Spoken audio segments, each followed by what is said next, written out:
I think like Kansas State, Baylor, Texas Tech, everybody has the right to be super pissed with Utah football having the easiest schedule in maybe college football history. The only way that you could have been in a power conference and like bounced around every possible tough matchup, even with that added conference game against Baylor, who probably won't be very good and likely loses at Utah. It's almost embarrassing how well set up the Utes are with, I mean, look, Oklahoma State's tough, Arizona's tough, but after that, Arizona State, TCU, Houston, BYU, Colorado, a whole lot of teams there in a row that didn't win bowl games last year or sniff them, and we gifted that to Utah. Yeah, I think you and I were actually on a show a few months ago talking about who would be the top contenders this year in the Big 12. And I think I had said someone else and then said Utah because I looked at the schedule. Like I think Utah should win the conference based off this. And you talk about the Baylor game. I mean, that's like adding, I hate saying it, but that's like adding a Vanderbilt or a Minnesota to your schedule. Oh, that's another Power 5 team, technically non-con, whatever. Yeah, but that's a win. You know what I mean? As it should be at home. I mean, Utah State's one of the toughest games on their schedule. They got to go to Logan, Utah. But other than that, I mean, Oklahoma State, I think is a good team. That's probably that might be their toughest game of the season there at Oklahoma State. But yeah, Arizona, we don't know. Arizona State stinks. I mean, and Arizona too, and nothing on the road. Like nothing really on the road. The tough games Colorado home. Yeah. You know, like here, you say BYU is a big rivalry game. Could they slip up? Well, they're at home. They don't lose at home. But TCU is, that's an old rivalry we've rekindled. It's in Salt Lake City.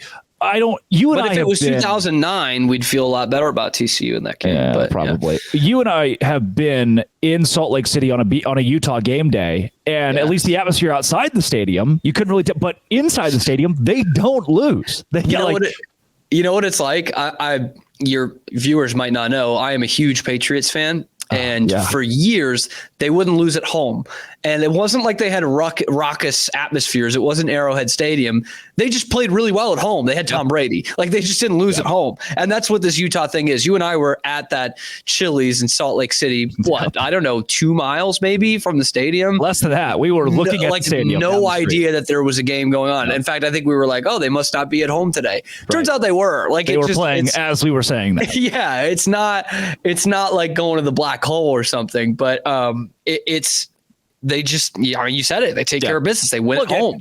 I've seen the videos. I've seen the pictures. Good atmosphere for sure. Is it Jones AT&T when that place is rocking? I don't think so. Is it Boone Pickens when that place is rocking? I still don't think so. Not to say it's a bad venue by any means, but the fact that they win at home is the way they do is locked in. It's a given. Like, their home games consider Utah a win. And that's atmosphere. It's almost a compliment. Like, atmosphere began. Those guys win. Can play. They would have been COVID national champs if they did a bubble like every other sport did. Your freaking road games at Houston. I was going to say, what do you think is their most difficult game? You go on the road to Oklahoma State, and it's going to be tough. That's probably it. Yeah. Knowing what we know about ESPN and FS1, that could very well be the 11 a.m. FS1 game where you're like, why did they do that? And you get that done in September, by the way. Right. If we're talking about playoff and go lose the game. Who cares? I mean, and Oklahoma State, I think is a solid team, but I don't know that they love their quarterback situation still. They could lose a couple games down the line and the loss doesn't look as great, but you've got some ground that they need to make up in the standings, Oklahoma State, I mean. You lose that game in September. Who cares? Who cares? Even if it is a conference game. I mean, we saw Baylor lose up there like the same week of the season a couple of years ago and went on to win the conference. So, but that's probably it. Iowa State at home. I don't know. Colorado, I guess they'll be up for that game, but that's in November. I mean, they might be dead at that point. Yeah, I don't know if they have a program in November. I don't think they're 7-1 at that point. I just need you're right. Iowa State's tough, but again, home. Yeah. UCF on the road. And you put that up. What's that? The week before Thanksgiving, that Iowa State game, you put that on at, 8 p.m. local time. Yeah. And it is an atmosphere. And then you are in good shape. Assuming those are both good teams, which I think they will be, you could well have that. So just nothing that you see on the schedule that you circle and you're like, oh, man, this is a bogey game right here. Isn't it? Not one. does it keep you up at night at all that there are the horrors, that there are Utah fans who are like, this conference is easy, like they win 2 Pac-12 titles and then they open this schedule and you go, sweet. It's a little shocking that and maybe look, the people that make these football schedules aren't idiots. And this is one that you could directly affect which teams can represent the conference at the end of the season. I mean, we don't build schedules a year in advance every year, but when you do, it's pretty easy to say, oh, Utah's going to be good. We could probably give them a little favor. And that's what this looks like. It just sucks that your Kansas State doesn't get that, or your West Virginia or Oklahoma State who returns so many games. You're loyal. You're loyal guys. I'm the king of forced analogies. I'm going to force one right here. It's like when they look at the schedule and they say, oh my God, this conference is so easy. It's like when Messi went to that Celtics Heat game a couple weeks ago and Derek White had like 35 points and people were like, Messi must think Derek White runs the league. He is the association. Like that's what Utah's going to say. They're going to be like, this the Big 12, this is the big bad Big 12. Like, and then they roll through it at 11-1 and everyone's like, my God, Utah's the best team in the country. Yeah. And then we could be talking about that in a couple months. Then they go to the Big 10. Then they go to the SEC because we all consolidate down to Pangea college football. Yes, baby. I'd all rock with one specific. Everybody's in just one conference. No Charlie Baker, no Jim Phillips. All the big names are gone. They're done.